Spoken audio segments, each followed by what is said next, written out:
Hello and welcome to Pulp Today, episode 31. Um, Cheers. And thanks for watching. Today, I'm going to do something I didn't think I was necessarily ever going to do on this little podcast, which is I'm going to read something I wrote. It's technically the first piece of writing I was ever paid for. I did a podcast with Fanbase Press last week with my friend Brian Dillon, and we talked about my first ever writing job, and I thought, it would be funny to do that as part of Pulp Today, because it was absolutely printed on cheap paper. Here's the surprise that's not a surprise because you saw the title of the episode. First thing I ever wrote was a Star Wars. First thing I ever wrote professionally. It all goes back to my best friend from the 7th grade, Michael Stern. Michael was working for West End Games, which was a big role-playing game company in the late 80s. There was no Star Wars material being produced really at that time, except the role-playing game at West End Games. The Marvel Comics had wrapped up in 87, 86, I think, with Joe Duffy's great run on it. I don't think there were any original novels. The movies were obviously out of production. No cartoons, no nothing, just the games. And Michael was very nice and got me, we had bonded. We met in 1977. We were both 12 years old. And we bonded over Star Wars, and it became a central part of our friendship. And years later, he offered me a gig, and the editor that I was working with at West End Games offered me to write this book, Paranoia: Vulture Warriors of Dimension X. My name's on here somewhere. There we go. David Avalone. Joseph Anthony wrote the first part of it, I guess. This was a fun gig, and I liked it, and technically my first writing job, but I got paid very little up front for it, so I was kind of starving while I was writing it. And I reached out to Michael, who had been writing all of the Star Wars stuff for West End Games, and he said, we're doing Star Wars Galaxy Guide 5. I'll give you I think it was $50 a page to write 5 pages. And I know that done in 1989, $250 was something very helpful to me. Cry now if you want. Star Wars Galaxy Guide number 5, The Return of the Jedi. I don't know how familiar you are with role-playing games, but they put out these rule books, and they're illustrated. It's the standard role-playing game stuff, which is, let's find a character. Jabba the Hutt. And we write a little bio of him, and his dexterity is 2D, and his knowledge is 3D, and his strength is 60. I don't know how that works out with the brawling, but they peppered it to make it more lively, amid all of the statistics and history lessons, with short stories that would illustrate things that happened off screen on Return of the Jedi. I cheated a little bit and did a story. I did 4 stories, 3 1-pagers and this 1 2-pager, which I called Dark Voyage to Tatooine. Cops are coming for me. And I cheated and told the story of Boba Fett's perspective of leaving Cloud City and going to Tatooine, and what happens to him en route. And then that property kind of expanded in ways that I did not expect, and that I think it's kind of funny and ironic to comment on now. So without further ado, I will read you Dark Voyage to Tatooine. Codicils. I'm 23, 24 when I'm writing this. I'm super bad at coming up with fake sci-fi names in the Star Wars universe. I warn you now, the Imperial pilots have embarrassing names. And I don't think this was heavily edited. I think this one is pretty much as I wrote it. Let's find that page. Dark Voyage to Tatooine. Now, one of the conceits of these books is that the stories are sort of filtered through this narrator named Warren Nall. So there's a little forward written by Mike, I'm sure. The following report was culled from Boba Fett's personal log. The log was found aboard Fett's ship, Slave 1, which was captured by the Alliance following the destruction of Jabba the Hutt's sail barge. Voronal deciphered the log and turned Fett's dry, factual entries into a narrative story. Here we go. The Cloud City landing platform was bathed in the golden light of a Bespin sunset as Boba Fett strapped himself into the control seat of his starship, the Slave 1. However, the feared bounty hunter took no interest in the beauty around him as he prepared for launch. His attention was absorbed by several other things, all far more important to him. Foremost on his mind was his cargo. The carbon-frozen Han Solo would soon bring him great wealth from the coffers of Jabba the Hutt. This, in addition to the considerable fee already paid him by Darth Vader and the Empire, would give Fett more money than he had ever made on a single job. This was truly a catch worth celebrating, but in his hard life of cold violence, Fett had long since lost the capacity to feel triumph or elation, or any other emotion for that matter. All he felt was grim satisfaction for a job well done. He quickly suppressed that satisfaction. The job wasn't over yet. For a professional hunter, no job is ever over until the client has his body and the hunter his fee. Fett went methodically through his liftoff checklist, keeping one eye on the Imperial stormtroopers guarding the platform at all times. It was unlikely that Vader would double-cross him so late in the game. The Dark Lord had much better opportunities earlier, but trust was a concept alien to Boba Fett. Therefore, he was quite ready when the launch platform doors opened. Fett immediately ignited his lift thrusters and activated his weapon systems. He didn't like to be rushed, but he was even less fond of being caught unprepared. His foresightedness was proven out as blaster fire lashed from the door and Imperial troops fell dead. Calrissians double-crossed Vader, he thought calmly. Interesting. He carefully thumbed a control. Within seconds he was airborne. As he fled into space, he saw the diminutive figure of a woman firing at his departing craft. Princess Leia Organa had somehow escaped Vader and a squad of stormtroopers to rescue Solo. This earned her Boba Fett's respect. Few have ever escaped from Vader, and the woman had done it twice. Fett had declined to hunt the princess when the Empire had first posted a reward for her capture. At the time, Fett assumed that tracking and subduing one former ambassador in her early 20s would not be a challenge worthy of his skill. Now he'd have to evaluate that opinion. Once in space, Slave 1 glided effortlessly through the Imperial fleet. One of the great advantages of working with Vader had been guaranteed protection from Imperial prosecution, though, even now, Fett did not trust Vader to carry out his part of the bargain. As he approached Star Destroyer Avenger, one hand fingered the hyperdrive control while another focused the blasters on the tractor beam generators of the destroyer. He couldn't really harm a Star Destroyer, but his weapons were strong, far stronger than the Imperials imagined, and if they tried anything, they would pay. Fett did not enjoy passing under Imperial guns, no matter what the occasion. However, he had to clear the fleet before he could make the hyperspace jump to Tatooine. As 4 TIE fighters fell into formation around him, he increased speed to maximum. He was well aware that they were probably just a formal escort, a typical Imperial courtesy, but he didn't allow ships to fly this close to him under any circumstances. As the TIEs accelerated to match his speed, he thumbed the comlink, turned to a secret Imperial fighter emergency frequency. Back off. Now. Fett intoned, his dead machine-like voice striking the same chilling chord the Imperial pilots were used to hearing from Darth Vader. The fighter escort slowed down and let Slave 1 streak on ahead. They followed him, but from maximum range. Fett forgot them and went into hyperspace. In hyperspace, Boba Fett slept, since he was incapable of relaxing his guard. Boba Fett only slept soundly while aboard Slave 1, and in hyperspace. How soundly may a man with the blood of hundreds, perhaps thousands, on his hands sleep? We can only guess. While Fett was as free of conscience as any man who's ever lived, it must be remembered that, in the end, even Darth Vader felt regret. Perhaps the ghosts couldn't find him in hyperspace. One thing is sure, Boba Fett did regret his hurried exit from Bespin. As his ship emerged from hyperspace near Tatooine, a warning klaxon roared through the ship's cabin. Snapping awake instantly, he discovered that a homing beacon had been insinuated into his navigation system. Whenever the ship reached Tatooine system, the beacon would go off. Slave 1, so carefully designed to be invisible to all electronic detection, was now sending a signal to some unknown enemy.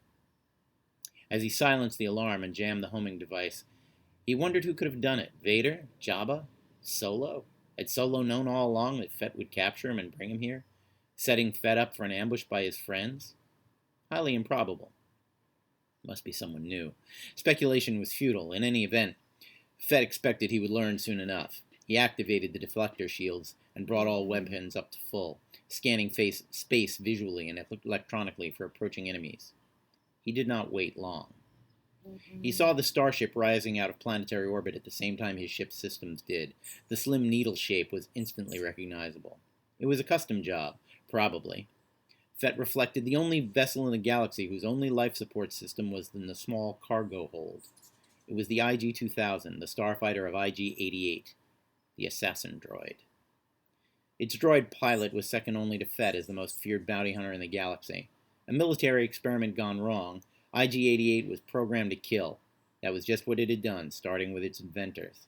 After they were destroyed, it killed for whomever could pay. Hired, along with Fett, by Darth Vader to capture Solo, IG-88 had taken the precaution of installing a homing device on Fett's craft. The clever droid had reasoned that the odds of catching the Corellian were in Fett's favor. If the droid didn't find Solo first, perhaps it could steal him from Fett. Unfortunately for IG-88, Vader had arrived before it could strike. Therefore, the next step was to go to Tatooine and await Fett's arrival there. If the bounty could not be collected from Vader, IG-88 would surely get the one offered by Jabba the Hutt. Interesting, thought Boba Fett as he watched IG-2000 streak toward him. IG-88 must have some secret weapon or he wouldn't dare engage me out in the open like this. Experimentally, Fett fired his blasters and performed an evasive maneuver that brought him out of the IG-2000's path. His shots exploded the oncoming craft. A decoy of some kind. He scanned for another craft, but found nothing. Not good, thought Fett. Suddenly, another IG-2000, obviously the real one, appeared out of hyperspace, roaring at full speed, its blasters peppering Fett's craft. His ship rocking with the blast, Fett admired the daring and skill of the attack. Not many ships or pilots could plan to jump with that much precision, so close to a planetary body. He wondered if it would work. Fett turned Slave 1 into a steep dive for Tatooine, the IG-2000 close on his tail. The droid's blast began to take their toll on the Slave 1's deflector shields. Surrender your prisoner and you have a 30% probability of surviving this encounter, IG-88 declared calmly over the comlink. Fett did not deign to answer. He was busy diving his ship into the powerful gravity well of the planet below. IG-2000 followed. I am far more capable of withstanding the gravimetric pressures than you, IG-88 continued. This tactic has a 0% probability curve for success. At that moment, Fett activated Slave 1's unique inertial dampening system, abruptly halting the craft's speedy descent, though at the cost of destroying the ship's hyperdrive engines.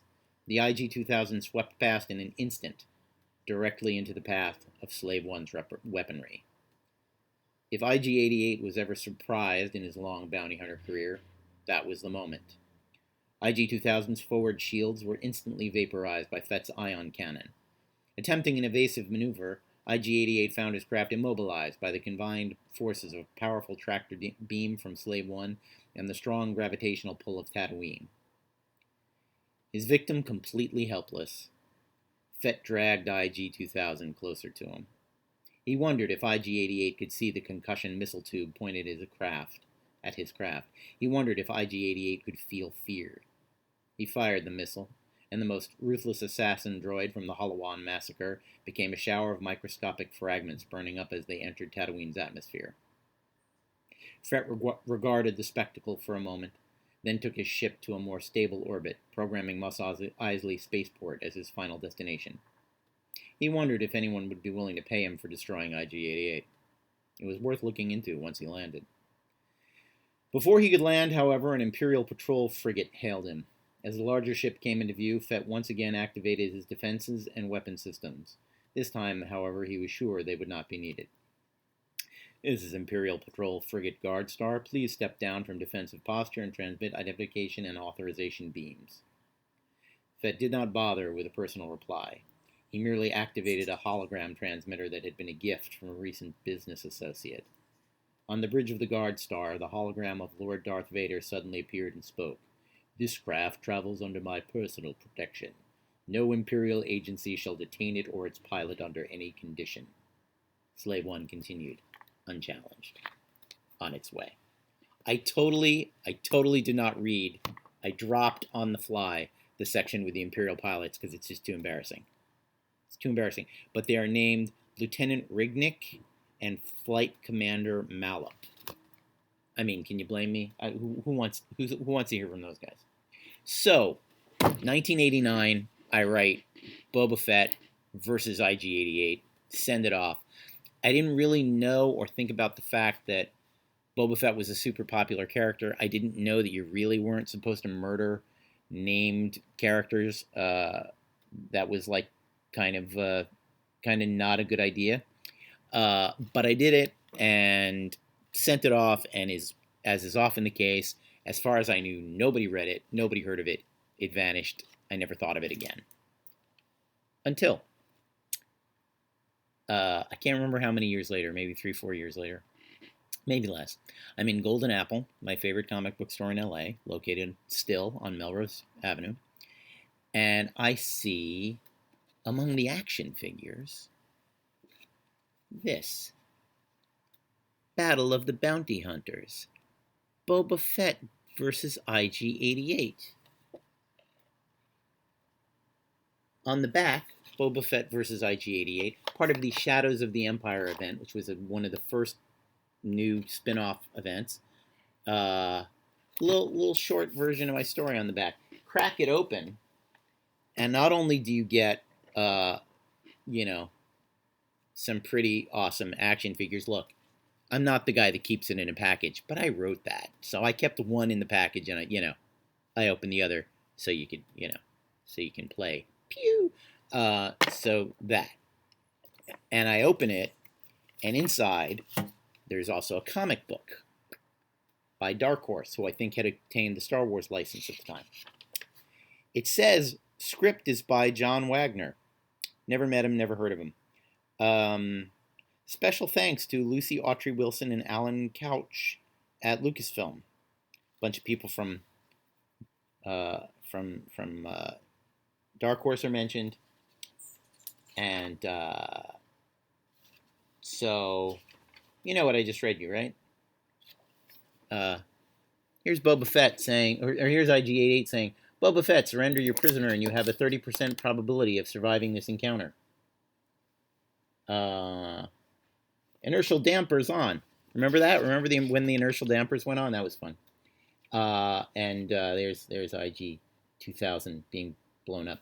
I didn't write the better man wins droid, and I feel pretty good about that, actually.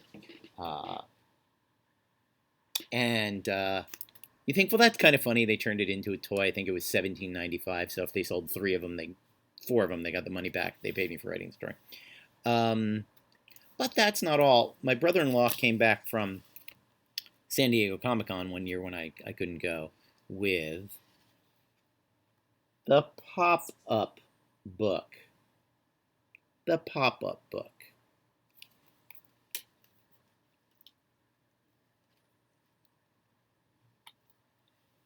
There's him blowing up the decoy.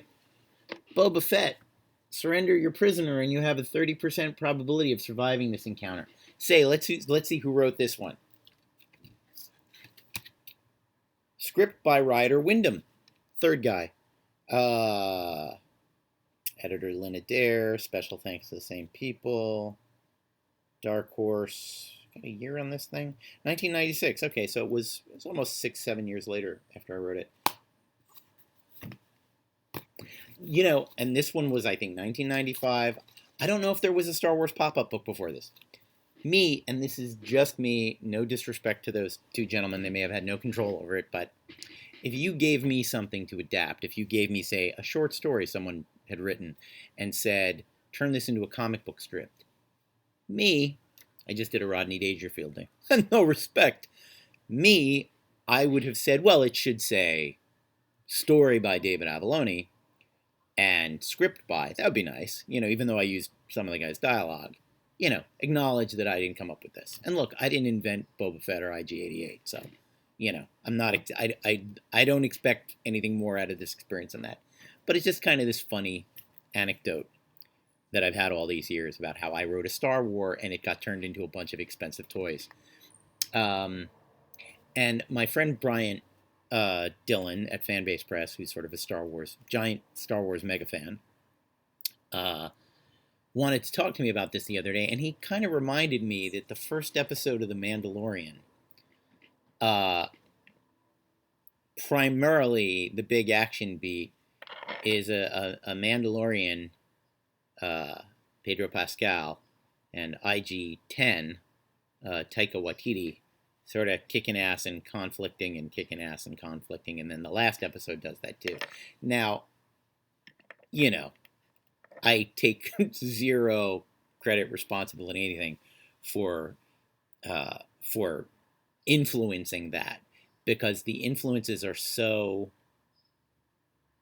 many and pile up, including the fact that, has Jon Favreau ever seen this? Maybe.